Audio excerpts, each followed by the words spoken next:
why am I carrying a piece of plywood up a mountain?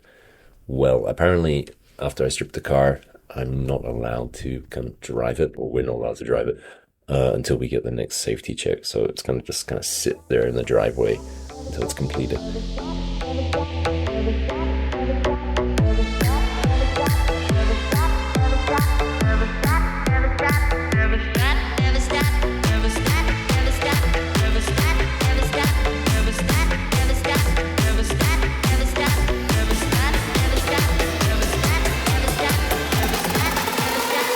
Stop dreaming.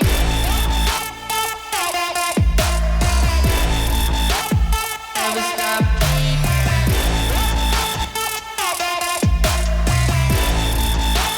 Never stop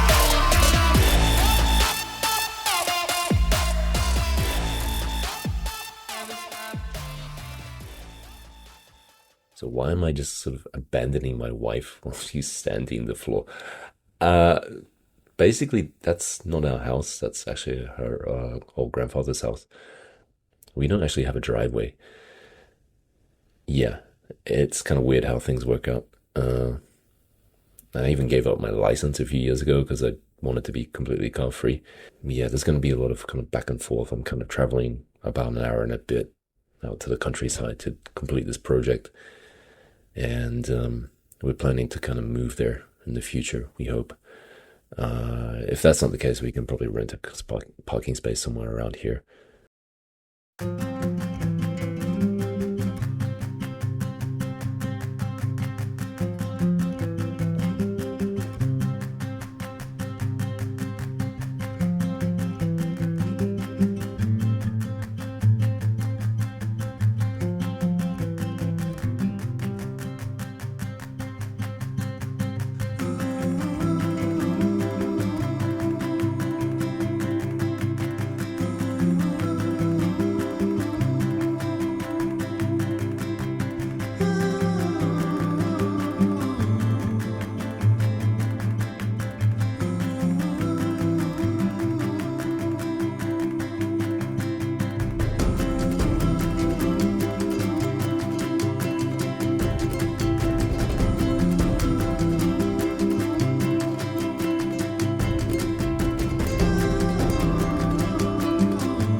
So in the next video, I'm going to install the kitchen sinks and the faucets and sort of think about how to proceed with like the plumbing. And yeah, let's see how we go with that. And thanks for watching.